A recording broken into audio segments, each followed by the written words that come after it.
श्री द्वारकेश्वर जयती चैनल में आप सभी का स्वागत है। आज हम सुनेंगे पुरुषोत्तम मास की कथा का 15वां अध्याय। बोलो श्री गजानन जी महाराज की जय, सरस्वती मैया की जय, पुरुषोत्तम भगवान की जय।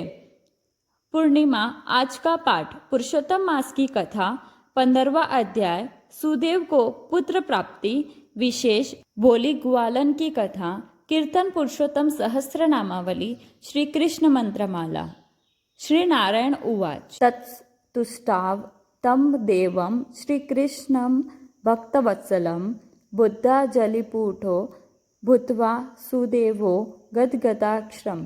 श्री नारायण ने कहा। उसके बाद वह सुदेव 2 हाथ जोड़कर गदगदित स्वर में भक्तवत्सल वह श्री कृष्ण देव की स्तुति करने लगा। सूत पुराणी जी बोले, हे मुनि श्रेष्ठो, सुदेव ने भगवान विष्णु जी को प्रणाम किया और स्तुति की। बाद में भगवान विष्णु जी प्रसन्न हो गए और वरदान मांगने के कहा। सुदेव बोले, हे प्रभु जी, यदि आप प्रसन्न हुए हैं तो मुझे पुत्र का वरदान दें। बिना पुत्र मेरा संसार अच्छा नहीं है। मेरे संसार में पुत्र देकर नई खुशी से भर दो। सुदेव की बात सुनते ही विष्णु जी बोले, हे सुदेव, तुम्हारे भाग्य में पुत्र का सुख नहीं है। 7 जन्म तुम्हारे बिना पुत्र जाने वाले हैं। भाग्य में पुत्र सुख नहीं है। भगवान से ऐसी बात सुनते ही सुदेव को एक झटका लगा। वह बेहोश हुआ। अपने पति की ऐसी दशा देखते ही पत्नी रोने लगी। अपने पति को होश में लाने के प्रयास में लग गई। बाद में वह अपने पति को कहने लगी, नसीब में जो लिखा है वह गलत नहीं हो सकता। भगवान की भक्ति को उत्तम माना जाता है, फिर भी नसीब का पलड़ा सदा भारी होता है।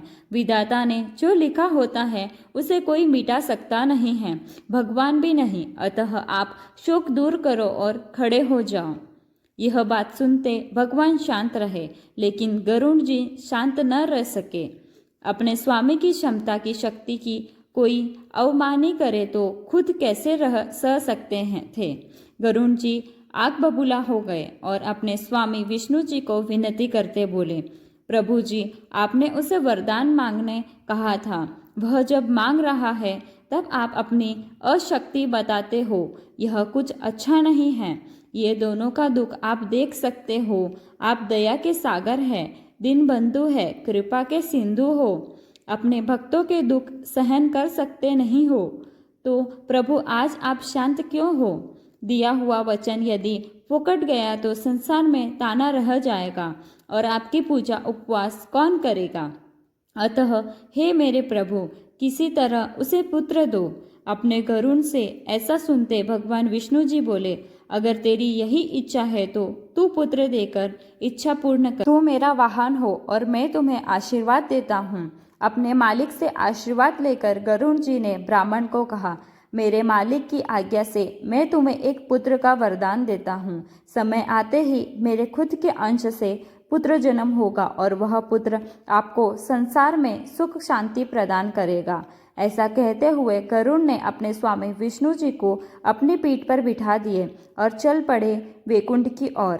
इति श्री बृहन्नारद पुराण के पुरुषोत्तम महात्म्य का सुदेव को पुत्र प्राप्ति नामक 15वां अध्याय संपूर्ण।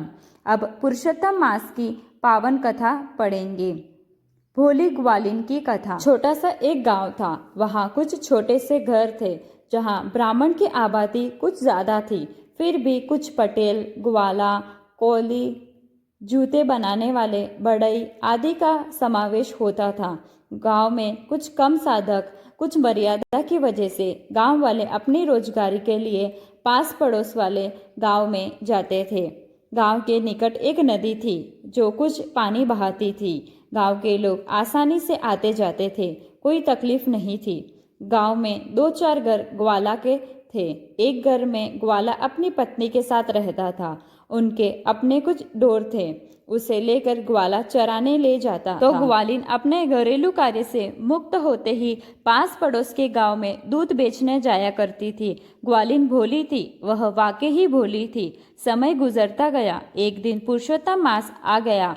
गांव के कई लोग पुरुषोत्तम मास का व्रत करने लगे। इधर भोली ने भी भगवान पुरुषोत्तम का व्रत करना शुरू कर दिया। वह रोज सुबह उठ जाती और नदी में स्नान करती, कथा भी सुनती। एक एक समय बीते और आखिरी दिन आ गया, व्रत को मनाने का दिन आ गया। भोली कुछ चिंता में पड़ गई, फिर भी एक ब्राह्मण को भोजन देने का मन में विचार किया। बाद में वह न्योता देने गई, मगर ब्राह्मण ने भोजन के लिए इनकार कर दिया।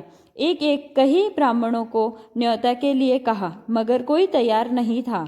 गांव के ब्राह्मण जानते थे यदि हम भोजन के लिए गए तो क्या मिलेगा, अच्छा बढ़िया खाना तो मिलने वाला नहीं है, अतः सब इनकार करते रहे। ब्राह्मण को भोजन दिए बिना व्रत कैसे पूर्ण हो सकता है, ऐसा सोचती हुई भोली ने 2 दिन अपना खाना नहीं खाया, अरे घर का कुछ काम भी नहीं किया, लेकिन अपने मन से भगवान पुरुषोत्तम जी को याद करती रही और मानो चमत्कार हो गया। भगवान खुद भोली को सहायता के लिए आ गए। ब्राह्मण का वामन रूप लेकर वहां से गुजर रहे थे जहां भोली का घर था। भोली ने अपने घर से देखा, वह फौरन बाहर आ गई और वह वामन के पास जाकर नमस्कार कर बोली, महाराज आप मेरे वहां भोजन के लिए पधारे। वामन बोला, बहन हम अवश्य आएंगे। भोली ने कहा, महाराज मेरे घर में छाछ का भोजन है, वह खाओगे ना? वामन ने कहा, बहन हमें वह भोजन अति प्रिय है और कई दिनों से हमने खाया भी नहीं है, लेकिन मैं ब्रह्मचारी हूँ, आप मुझे रसोई की कच्ची सामग्री दे दो, मैं खुद पकाकर खा लूँगा। भोली ने कच्ची सामग्री दे दी। वामन जी ने छाछ से बनी चीज़ें खुद बनाई और खा ली। थोड़ी प्रसादी के तौर पर भोली के लिए रख दी। अपने घर ब्राह्मण ने भोजन लिया जानकर भोली खुश हो गई। वह भगवान पुरुषोत्तम का आभार मानने लगी। और तो और भोली ने वामन जी को दान भी दिया, मगर भोली पहचान न पाई कि वामन खुद भगवान पुरुषोत्तम जी हैं। भोजन बाद वामन जी ने भोली को कहा, बहन हमें छोड़ने के लिए हमारे साथ चलो। भोली तैयार हुई और वामन जी को छोड़ने गई। थोड़े दूर जाते ही रास्ते में आंवले का पेड़ आया। अपने बाल स्वभाव के कारण पेड़ पर वामन जी चढ़ गए और पेड़ को हिलाने लगे। तब कुछ आंवले नीचे जमीन पर पड़े। वामन जी नीचे आए, जमीन पर पड़े हुए आंवले एकत्र करके बोले, बहन इसे अपने कपड़े में बांधकर घर ले जाओ। वामन जी आगे निकल गए। भोली अपने घर आई। बेचारी 2 दिन से भूखी थी। खाना लेने के लिए अपना हाथ जैसे छोटे बर्तन में डाला, तब चमत्कार हो गया। छाछ के भोजन के स्थान पर मिठाई बन गई थी। वह कुछ समझ न पाई और अपना कपड़ा छोड़ा तो आंवले हीरे हो गए थे। भोली अब सब समझ गई। यह चमत्कार केवल भगवान पुरुषोत्तम जी ने किया था। वह रो पड़ी और कहने लगी, प्रार्थना करने लगी, मैं मूर्ख अपने द्वार पर आए भगवान को पहचान न पाई। और अब आगे वह बोली, हे मेरे प्रिय प्रभु पुरुषोत्तम जी, यदि आपने दर्शन नहीं दिए तो मैं सर पटक पटक कर मर जाऊंगी। मुझे और कुछ नहीं चाहिए, बस मैं आपके दर्शन की प्यासी हूँ। और चमत्कार हुआ। भगवान पुरुषोत्तम जी प्रकट हुए और भोली को दर्शन दिए। भक्तों को जो दे त्रास, उस दैत्यों का करो विनाश। हमको है पूर्ण विश्वास, श्री कृष्ण शरणम मम।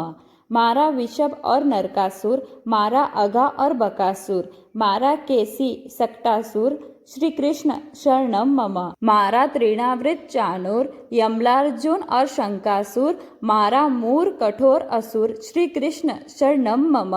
बोलो श्री पुरुषोत्तम भगवान की जय। बोलो श्री कृष्ण कन्हैया लाल की जय। जय श्री कृष्णा। राधे राधे।